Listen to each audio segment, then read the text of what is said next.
The War with Grandpa. Read aloud by Mrs. Carter.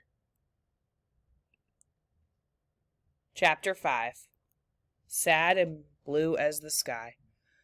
Well, that is about as long a chapter as I ever care to write. It took about 5 days.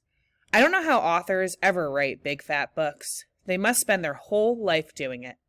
Meanwhile, I was as sad as I ever was, up in my room and about as blue as the sky. There's a thing that happens when parents want kids to do something and the kid doesn't want to. What happens is that the parents usually win. That's one of the big advantages of being a parent. You get to win the arguments. Take piano lessons, for example. Once a week, I go to Mrs. Biddle's house and spend 45 minutes plonking away at these stupid pieces while she sits beside me, sighing and shaking her head. Do I want to take piano lessons? No. Do I have to? Yes. Do I want to practice the piano every afternoon after school? No. Does my mom make me do it? You know the answer. Why couldn't I have baseball lessons instead? If somebody pitched me a baseball for 45 minutes every week, then maybe I could learn to hit a ball instead of striking out all the time. Which is what I do, except a few times by accident I hit the ball. Last year I got only 2 hits all season. Anyway, what happened was that after a while my dad came up to my room and talked to me. I had a sinking feeling in my stomach the whole time we talked. I knew I was going to lose the argument.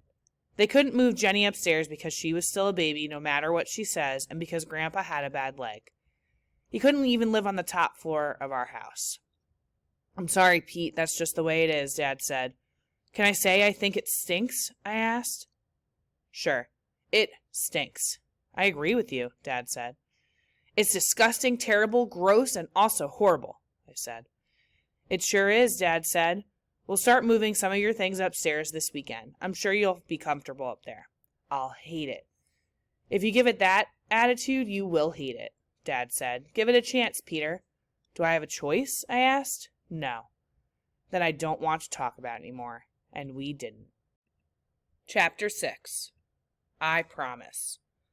I am putting down this promise in black and white so I don't ever forget it. When I grow up and have a kid, I will never make him do anything he really does not want to. That is a solemn promise, so help me God. Except if it is something really important, like if he didn't want to brush his teeth, I'd have to make him do it, or else he would get cavities and stuff. Or if he didn't want to eat vegetables, say, and he would not get his vitamins to help him grow up right, or if he wanted to run across the street when a car was coming, I would have to stop that, of course.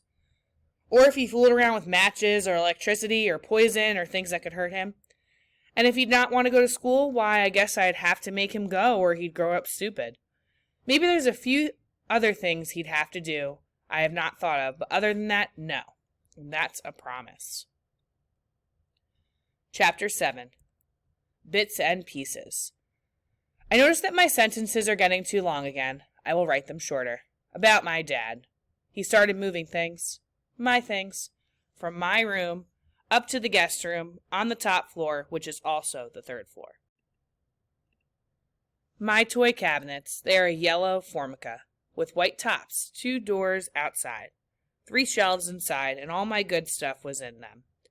All my board games, Monopoly, Stramatic Baseball, Clue, Careers, Risk, Snakes and Ladders, all my broken crayons in a plastic box. Most of them were broken anyway.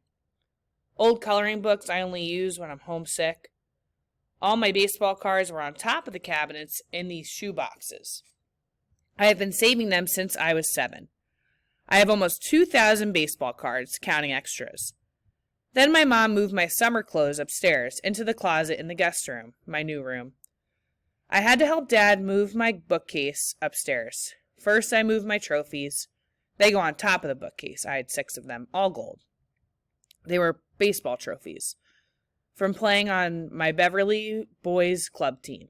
Since I was 6 years old, every kid who plays gets one. The other trophy was for my bowling tournament. I bowled a 96, my best score of all time. Let me be honest, every kid in the bowling tournament got one too. To move the bookcases upstairs, we first had to empty it. We put all my books on the floor first. All my Encyclopedia Brown books, All my Great Brain books, my whole collection of sports stories, all my paperbacks with baseball team records. My room began to look empty when we got it all upstairs. Then we moved my pictures from the walls and hung them upstairs. Hank Aaron hitting his 715th home run, Tom Seaver pitching, the first astronauts on the moon, some of my best drawings I made for school. Pretty soon my walls were naked. Now my room looked weird. It didn't look like my room anymore. Lying on my bed, I began to think it wasn't my room, like I didn't belong there. A few days before Grandpa came, we moved my dresser. First we took the drawers out. Then we carried them upstairs one by one. Then we moved the dresser. It wasn't too heavy. Then we moved to the old dresser from the guest room down into my room. Every night I had to go upstairs to bring down my clean clothes for the next day. We moved my desk next. It went upstairs into the corner of the guest room. I had to go up to the top floor every day after school to do my homework. The only thing left in my room was my bed, and the night before Grandpa came, we moved it upstairs too.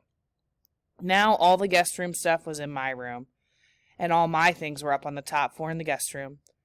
I guess you'll start sleeping up here tonight, my dad said. I didn't say anything. Are you okay, Pete? My dad asked. You look like you're going to cry any second. I won't cry, I said. I hoped that was true. You'll get used to it, Dad said. He looked out the window. Nice view from up here. Take a look, Pete. I stood next to my father and looked out. The Taub house was across the street. The streetlight on the corner showed through the trees. The tree on our lawn looked so close, I felt I could almost touch one of the branches. My dad put his arm around my shoulders. Growing up, Pete, he said, it ain't easy. Sometimes you have to do things you don't like. I hate it up here, I said. Dad sighed. I know, but Peter, you mustn't ever let Grandpa Jack know that, or else he'll feel terrible. And believe me, he feels terrible already. I didn't say anything when Dad hugged me. I didn't even feel any better either. The last thing that was moved into the guest room was me.